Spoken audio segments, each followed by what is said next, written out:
चुनाव अभियान को निर्वाचन आयोग ने ध्वस्त कर दिया, क्योंकि उनके पास कोई जवाब नहीं था। तो छत्तीसगढ़ में आए थे तो घुसपैठी आए थे, झारखंड हुआ तो घुसपैठी आए थे, अभी बिहार में हूँ, SIR के माध्यम से सब घुसपैठे बाहर हो जाएंगे। तो वहाँ किसी साहसी पत्रकार ने सवाल पूछ लिया, बताइए कि कितने बांग्लादेशी पकड़े गए। निर्वाचन आयोग के पास कोई जवाब नहीं था। अब जो चुनाव हो रहे हैं उसका स्वागत है, लेकिन ये है कि निर्वाचन आयोग निष्पक्ष रहे, ये हम लोग अपेक्षा करते हैं। सर, आप पर्यवेक्षण भी बना दिए गए हैं कांग्रेस के लिहाज से, अब तक की जो तैयारी और चुनाव तारीखों का जो ऐलान हुआ है उस लिहाज से कितनी मेहनत? देख, कांग्रेस की हमारी तैयारी पूरी है और हम लोग पूरे मेहनत भी कर रहे हैं। अभी राहुल गांधी जी जो 16 दिन की यात्रा उन्होंने की, तो पूरे बिहार का माहौल ही बदल गया और एजेंडा भी सेट हो गया है कि वोट चोरी नहीं चलेगी। और बिहार तो परिवर्तन की धरती है, आंदोलन की धरती है, प्रजातंत्र के सबसे, भारत में प्रजातंत्र कहीं था तो वो बिहार की धरती में था, तो वहाँ से शुरुआत हुई है। तो निश्चित रूप से आने वाले समय में जो नीतीश और भारतीय जनता पार्टी के 20 साल के जो गठबंधन है, तो उसको जनता उखाड़ फेंकेगी। तो चुनाव की तारीखों का ऐलान होने के बाद अमित शाह का बयान आया कि बिहार की जनता इस बार भी विकास की राजनीति में उतरी है। अमित शाह जी को धन्यवाद। और उन्होंने जनता से सीधा पूछा था पिछले सभा में, उन्होंने पूछा था राहुल जी क्यों आए पता है आपको? तो जनता ने आवाज लगाई कि वोट चोर गद्दी छोड़। तो अभी जो नारा है वो वोट चोर गद्दी छोड़ का है, अमित शाह की नहीं चलेगी, अभी तो यही चलेगा। सर, वरिष्ठ पर्यवेक्षक आप बनाए गए हैं, तो अब मुख्यमंत्री कौन होगा सर? इस तरह की भी बात चल रही है, क्योंकि अभी भले चुनाव नहीं हुए, नतीजे भी नहीं आए हैं, लेकिन मुख्यमंत्री कौन होगा इसकी भी चर्चाएं चल रही है। अभी तो भारतीय जनता पार्टी से सवाल पूछना चाहिए कि नीतीश कुमार ही उनका चेहरा है कि कोई और है। कि ऐसा तो नहीं कि एकनाथ शिंदे चेहरा था और बना दिए फडणवीस को। हालांकि ये नौबत नहीं आएगी बिहार में इंडिया गठबंधन की सरकार बनेगी। ये बीजेपी के सारे जो मंत्री हैं वो प्रदेश कार्यालय में बैठेंगे, जनता की समस्या सुनेंगे, बोल रहे हैं बारी बारी से एक एक के विभाग की, साथ ही साथ कार्यकर्ताओं की भी बातों को सुनेंगे बोले। तो क्या लग रहा है, क्या कार्यकर्ताओं के बीच जाकर पहले बात नहीं सुनी गई और अब प्रदेश कार्यालय में ये एक सभा लगा रहे हैं? अब 22 महीने हो गए सरकार बने, न जनता की सुन रहे हैं न कार्यकर्ताओं को सुन रहे हैं, सब लोग नाराज हैं। और ये कुशाभाऊ ठाकरे कार्यालय में बैठने से न कार्यकर्ता की नाराजगी दूर होने वाली है न जनता की। आज शहर में एक धेला नहीं दिया गया है, पंचायत में एक पैसा नहीं दिया गया है, कोई विकास के कार्य सब ठप हैं। बिजली बिल में ये लूटने का काम कर रहे हैं, दारू की कीमत बढ़ा दिए, भट्टियों की संख्या बढ़ा दिए, गांव-गांव खोल रहे हैं, अवैध शराब, नकली होलोग्राम सब मिल रहा है।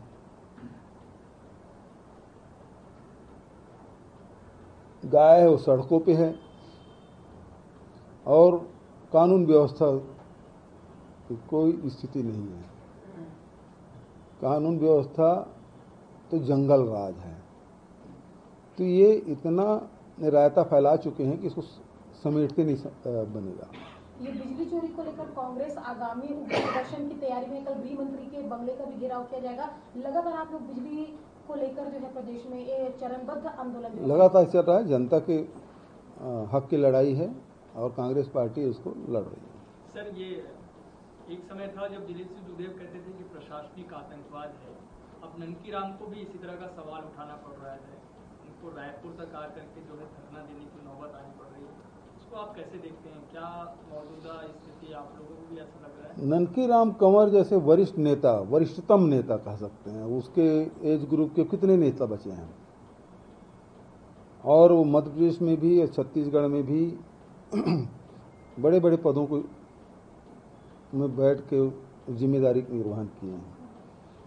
तो ये भारतीय जनता पार्टी की सरकार है, वो संदेश दे रही है ननकी राम कंवर जैसे हम नज़र बंद कर सकते हैं, तो बचत तुम कार्यकर्ताओं क्या बखत है, ये संदेश उन्होंने दिया है, और खासकर आदिवासियों को कि तुम्हारी औकात देख लो, जब ननकी राम कंवर को नज़र बंद कर सकते हैं, तुम किस खेत के मूली हो। क्या आपको लगता है कि एक अधिकारी को हटाने के लिए जो है एक बड़े नेता को ऐसा करना पड़ रहा है, तो क्या सरकार में स्थिति ये है कि उनके अपने नेताओं की बात नहीं सुनी जा रही और अधिकारी ज़्यादा महत्वपूर्ण? इसका मतलब ये है कि सरकार में बैठे हुए लोगों की नहीं चल रही है, ये सरकार कहीं और से बैठे हुए लोगों के इशारे पे चल रही है।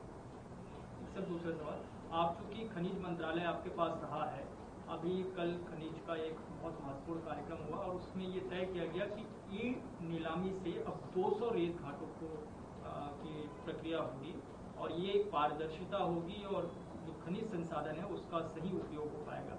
आप इसको कैसे देखते हैं, अगर आपकी जानकारी में हो ये विषय? कुछ नहीं है, रिवर्स बिडिंग तो पहले भी था, हम लोगों ने शुरू किया था, अभी और कर रहे हैं, लेकिन स्थिति स्पष्ट नहीं की है कि जो अनुसूचित क्षेत्र में है उसके खदान की नीलामी किस प्रकार से करेंगे, ये तो स्पष्ट किया नहीं, डिटेल तो आया नहीं है, तो इसलिए इसमें कोई कमेंट करने, मैं नहीं समझता कोई कमेंट करना उचित होगा। सर संतोष पांडे ये कह रहे हैं कि बिहार में आपका पांव पड़ते ही वहाँ का बंधा धार हो जाएगा, ऐसा बयान दिया गया। अब जो लोग वोट चोरी करके सरकार बनाए हैं उसकी बात को कितना गंभीरता से लें। सर मध्य प्रदेश में 14 बच्चों की मौत हो गई, किस मामले में? कफ सिरप जहरीली कफ सिरप लेने की वजह से। हालांकि इस मामले में केस रजिस्टर कर लिया गया, डॉक्टर को भी अरेस्ट कर लिया गया, मगर अब सवाल ये उठता है कि इतनी देरी क्यों? भाई ऐसा है कि इनके शासनकाल में ही नकली दवाओं का खेल चलता है। रमन सिंह मुख्यमंत्री थे तो नसबंदी कांड भी हुआ, कोड़वा कांड भी हुआ, गर्भाशय कांड भी हुआ, मध्य प्रदेश में कफ सिरप का मामला है, लेकिन जो दवा बनाने वाले कंपनी के खिलाफ कार्रवाई नहीं होती क्योंकि उनके आका दिल्ली में बैठे हुए हैं। सर एसआईआर के बाद वोट चोरी जैसी चीजें नहीं होंगी, इस बात की उम्मीद रखी बिहार में? देखिए, वोट चोरी करने के बहुत तरीके हैं, बहुत सारे तरीकों का खुलासा राहुल गांधी कर चुके हैं,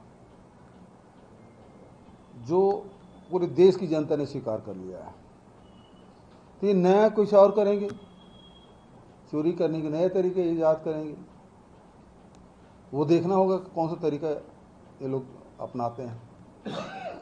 और दूसरी बात, एसआईआर के मामले में पूरे देश में एसआईआर शुरू कर दिया है। किसी भी राजनीतिक दल को कोई विश्वास मिला है? एक बैठक निर्वाचन आयोग ने किसी राजनीतिक दल के साथ किया हो एसआईआर के मामले में? नहीं किया। छत्तीसगढ़ में भी हो रहा, लेकिन यहां किसी राजनीतिक दल को बुलाए? नहीं बुलाए। इसमें कोई चर्चा नहीं होती। तो प्रजातंत्र के चौथा प्रहरी हैं मीडिया, लेकिन इसमें कोई डिबेट नहीं करते। लेकिन चुनाव आयोग का कहना है कि बिहार का चुनाव देश का मॉडल चुनाव होगा, इसी फार्मूले को पूरे देश में लागू करें। देखिए, गुप्ता जी की निष्पक्षता कितनी है इस बात से पता चल जाता है कि वो राहुल गांधी जी को नोटिस कर सकते हैं, अनुराग ठाकुर को नहीं करते हैं। वो कितने निष्पक्ष इसी पता चलता है। सर कफ सिरप वाला ही जो मामला है, छत्तीसगढ़ में भी अभी एक फैसला है जिसमें 2 साल के कम उम्र के बच्चों को बैन किया गया है। अरुण साव ये कह रहे हैं कि स्वास्थ्य के मामले को लेकर हम सचेत हैं, हम अलर्ट हैं। इससे पहले देखा गया है कि स्वास्थ्य की व्यवस्थाएं, अब अरुण साव जी के बारे में क्या कहेंगे? वो पीडब्ल्यूडी विभाग है, पूरे साल भर में 1 किलोमीटर सड़क नहीं बना पाया ना, एक टंकी से पानी भर के घर में पहुंचा नहीं पाया है, तो उसकी योग्यता के बारे में क्या बात करें? सर स्वास्थ्य विभाग के बारे में क्या कहेंगे? अब स्वास्थ्य विभाग तो अरुण साहू जी के पास तो है ही नहीं, उसके विभाग तो उनसे संभल नहीं रहा है अरुण साहू से। ठीक है, थैंक यू।